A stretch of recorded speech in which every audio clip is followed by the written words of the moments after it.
first thing that I like to do is give a huge shout out to Silver Creek Timberworks. About 3 years ago, Jim DeSantis volunteered to come into my high school class at McKay High School and teach my students and myself how to timber frame. This background, coupled with a bit of additional research on my end, gave me the skill set necessary to produce this frame. To see a real timber framer at work, please head over to his website and check out some of the amazing structures that he's built over the years.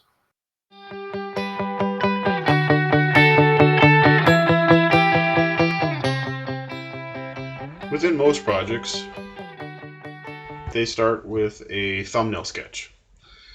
Now, in our case, we knew that we wanted to change where the front door of our house was going to be. The front door was kind of in an awkward spot. It actually entered into our living room, and we wanted to actually move that door to a different location.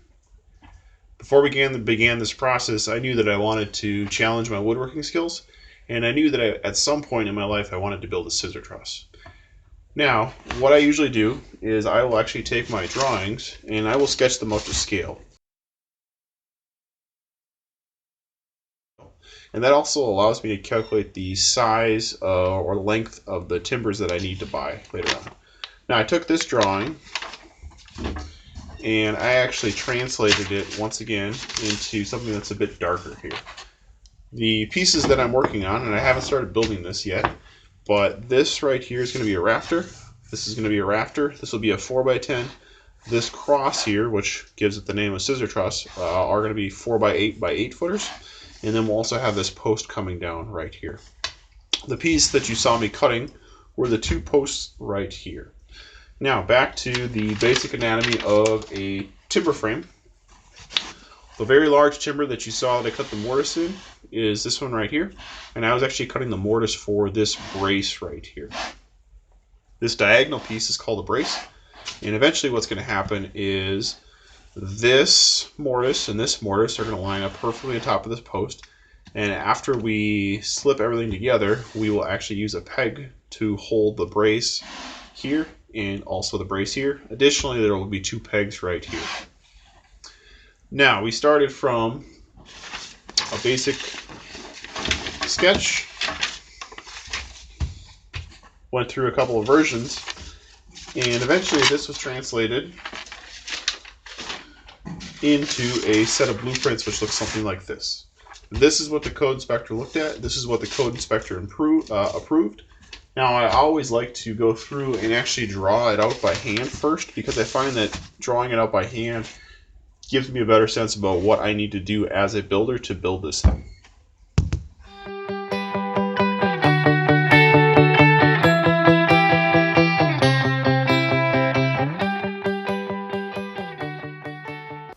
To begin your layout process, the first thing that you're going to need is a nice sharp pencil or a marking knife. The second thing you're going to need is a framing square, ideally like this. If you don't have a framing square, you can make do with a combination square or a speed square. To calculate the hypotenuse of a triangle, you can do it a couple of ways. One is you can go back to your 8th grade math class and do an a squared plus b squared is equal to c squared type formula. The other way that you can do it is actually on the framing square. If you look closely here on this particular framing square, a 24 by 24 yields a 33.94 hypotenuse. If I slide down, for example, to a 45 inch by 45 inch triangle, I see that it is 63.64 inches. For the sake of this example, I'm going to be laying out a 16-inch brace, which is a small brace, but it's all that will actually fit into my viewfinder. First thing I'm going to do is I'm going to take a look at my particular piece of wood. What I noticed is that over here there's a knot. There's a big old check right here. Obviously there's bug holes throughout. I'm not entirely worried about those, but if possible I'm going to try to remove some of these defects. Okay. Another thing is I probably don't want this knot to end up right on the shoulder of my joint. Now, one thing you'll notice is that I didn't actually measure from the very edge of my board. Okay, you'll notice that this end is not very square. So what I did is I drew a layout line, and I'm going to pull all my measurements off of this particular line. as I mentioned previously, I'm going to, just for the sake of this example, I'm going to assume that my tenons are 4 inches long. So what I'm going to do here is I'm going to come over 4 inches, and on the edge I'm going to put a mark at 4 inches. Now at that point I'm going to draw a 45-degree angle across this beam. There's a couple ways you can do that. You can do it with a speed square, you can do it with a combination square, you could also do it with this framing square and these guides attached to it. For this case, I'm actually going to go ahead and I'm going to use my combination square to draw one of the lines, and I'll draw the other lines as well.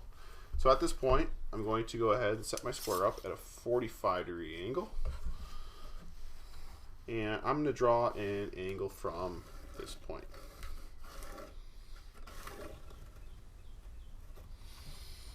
Okay. Now what this depicts right here is the shoulder of the joint.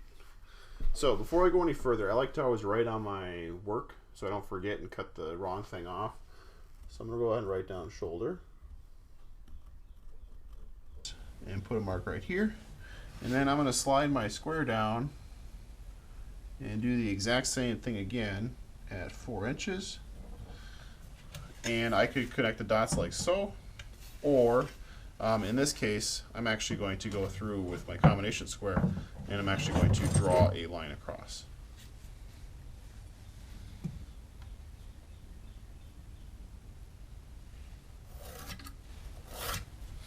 Now this right here is going to be my waist. I'm going to cut this whole piece off right here. This piece right here is going to be the bottom edge of the tenon. So what I'm going to do is I'm actually going to turn this right here into a right angle.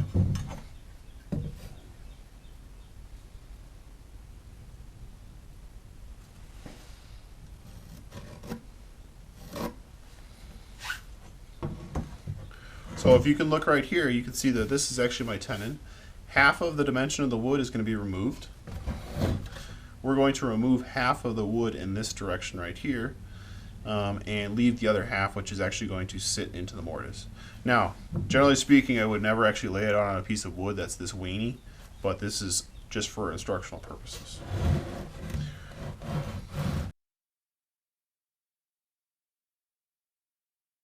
The length of our brace is going to be 16 inches. So therefore, from this point, I'm going to measure over 16, and I'm actually just going to add an extra 16th. The reason I add that extra 16th is I find that the joinery works a little bit better, and if it's a 16th or even a 32nd, it just gives you a really nice firm joint. One thing that Jim DeSantis taught me over at Silver Creek Timberworks is never to measure from this hook.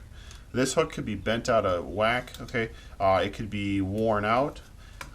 In this case, I always like to either burn an inch, okay, which means I measure from the 1 inch mark and I'd add an inch on my dimension. Otherwise, sometimes what I'll do is I'll actually burn 10 inches. I'll put the 10 on there exactly. We said that my brace length is going to be 16. So 10 plus 16 is 26. So therefore, what I'm actually going to do is I'm going to go to 26, and just past 26, I'm going to put another mark.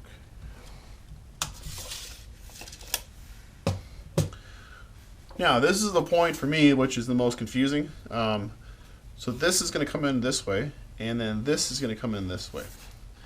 Let me make my mark a lot bigger. Okay, so what's going to eventually happen is that there's actually going to be a diagonal coming this way. Now, as I mentioned previously, this is a ridiculously small brace, but what's going to happen is at this point there's going to be a 45-degree angle drawn this way. To do this, I'm going to take out my trusty plastic speed square, and I'm going to draw a line across like so. Now, once again, this is not my cut line. This is the shoulder of my joint.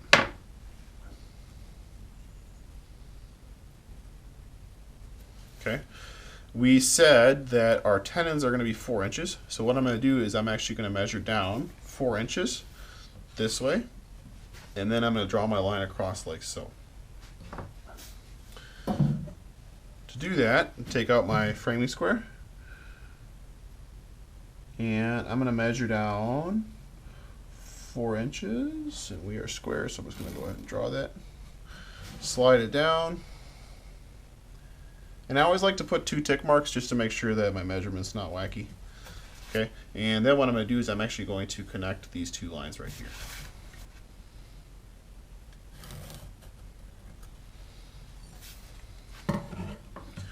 So what you'll see here is the beginnings of the layout of the world's smallest brace.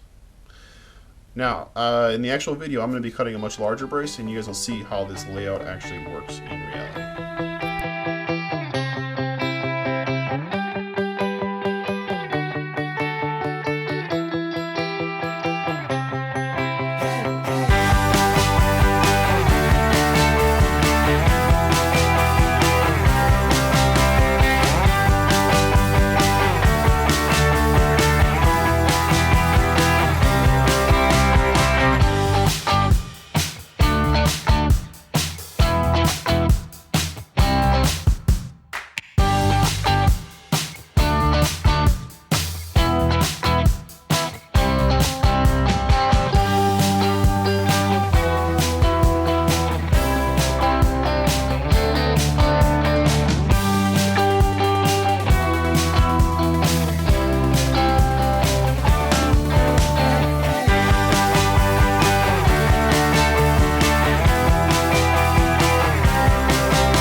Max, it's nap time. Come here. Let's go! It's nap time. Let's go back to the house. I can't. Why not? I can't. It's nap time though. I can't. Why can't you? I can't. Well, we're gonna go back. No bed, no bed, no bed. But it's nap time, friend. No. Come on. It's nap time, dude.